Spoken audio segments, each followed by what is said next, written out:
Jingle Bells Choir Fest 2024. Brought to you by Filippo Samuel, Sam, financial advisor and registered representative of Blue Ocean Wealth Solutions.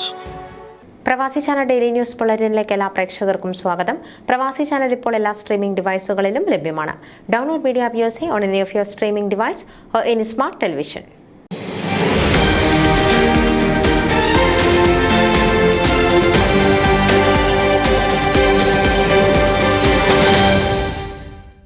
വ്യത്യസ്ത പ്രവർത്തന ശൈലിയിലൂടെ ചുരുങ്ങിയ കാലം കൊണ്ട് New York long island മലയാളികളുടെ മനസ്സ് കീഴടക്കിയ ന്യൂയോർക്ക് മലയാളി അസോസിയേഷൻ 2024 വാർഷിക കുടുംബ സംഗമം വർണ്ണാഭമായി നടത്തി.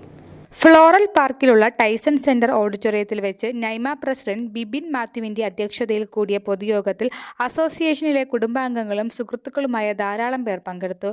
യുണൈറ്റഡ് നേഷൻസിലെ ഇന്ത്യൻ പെർമനന്റ് മിഷൻ കൗൺസിലറും മലയാളിയുമായ എൽദോസ് മാത്യു പൊന്നൂസ് ചടങ്ങിൽ മുഖ്യാതിഥിയായിരുന്നു.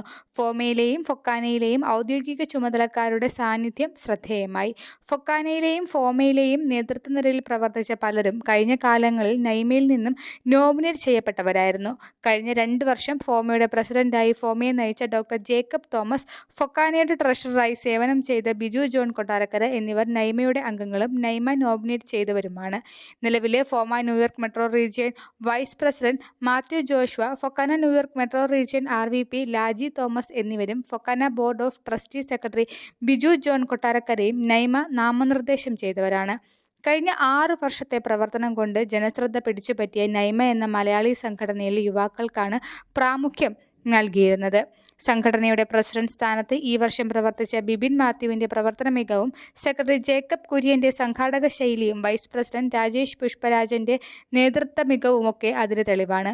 അവരോടൊപ്പം ട്രഷററായി പ്രവർത്തിച്ച Sibu Jacob, joint secretary Thomas Payikkad, joint treasurer Kurian Scaria, director board chairman Laji Thomas എന്നിവരൊക്കെ യുവജന നേതൃത്വത്തിന്റെ മകുടോ ഉദാഹരണങ്ങളാണ്. ഫോമ നാഷണൽ ജോയിന്റ് സെക്രട്ടറിയായി ഈ വർഷം തിരഞ്ഞെടുക്കപ്പെട്ട പോൾ ജോസും FOKANA board of trustee secretary Biju ജോണും യോഗത്തിൽ അതിഥികളായിരുന്നു. FOMAA New York metro region RVP Mathew ജോഷുവയും FOKANA metro region RVP Laji തോമസിനെയും ചടങ്ങിൽ പൊന്നാട അണിയിച്ച് ആദരിച്ചു. 2 പേരും നൈമയുടെ അംഗങ്ങളും ഈ സംഘടനയിൽ നിന്നും നോമിനേറ്റ് ചെയ്യപ്പെട്ടവരുമാണ് എന്നതാണ് പ്രത്യേകത. ചാരിറ്റി പ്രവർത്തനങ്ങൾക്ക് മുൻതൂക്കം നൽകുന്ന നൈമ ഈ വർഷത്തെ ജീവകാരുണ്യ പ്രവർത്തനങ്ങൾക്ക് ഫണ്ട് കണ്ടെത്തുന്നതിനായി റാഫൽ നറുക്കെടുപ്പ് നടത്തി. 1ാം സമ്മാനമായ $1000 മാർക്ക് വില്യംസും 2ാം സമ്മാനമായ $500 നീതു മൂലായിലും 3ാം സമ്മാനമായ $250 സിബി ജേക്കബും കരസ്ഥമാക്കി. 3ാം സമ്മാനാർഹരായ സിബി ജേക്കബ് സമ്മാന തുക സംഘടനയുടെ ചാരിറ്റി പ്രവർത്തനങ്ങളിലേക്ക് സംഭാവന ചെയ്തു. ചാരിറ്റി റാഫിൽ സമ്മാന തുകകൾ രാജ് ഓട്ടോ സെന്ററും ബിഗ് ആപ്പിൾ കാർ വാഷും സ്പോൺസർ ചെയ്തു. ഫാമിലി ഡിന്നർ നൈറ്റിലേക്ക് Raj auto centre, index wealth solutions, curry days restaurant എന്നീ ബിസിനസ് സ്ഥാപനങ്ങൾ സ്പോൺസർമാരായിരുന്നു. Prem Krishnan, Thomas Payikkad, Sam Thomas എന്നിവർ കുടുംബ സംഗമത്തിന്റെ കോർഡിനേറ്റർമാരായി പ്രവർത്തിച്ചു. പാർവതി സുരേഷും ലിഷ തോമസും മാസ്റ്റർ ഓഫ് സെറമണിമാരായി യോഗം നിയന്ത്രിച്ചു. അസോസിയേഷനിലെ അംഗങ്ങളും കുടുംബാംഗങ്ങളുമായുള്ളവർ അവതരിപ്പിച്ച നൃത്ത പരിപാടികളും സംഗീത പരിപാടികളും അതിമനോഹരമായി എല്ലാവരും ആസ്വദിച്ചു. ന്യൂസ് ഡെസ്ക് പ്രവാസി ചാനൽ. നിങ്ങളുടെ വാർത്തകളും വിശേഷങ്ങളും ഞങ്ങളെ അറിയിക്കാൻ മറക്കണ്ട. news@pravasichannel.com അല്ലെങ്കിൽ editor@tmalayali.com എന്ന ഇമെയിലിലേക്കോ വാർത്തകൾ അയയ്ക്കുക.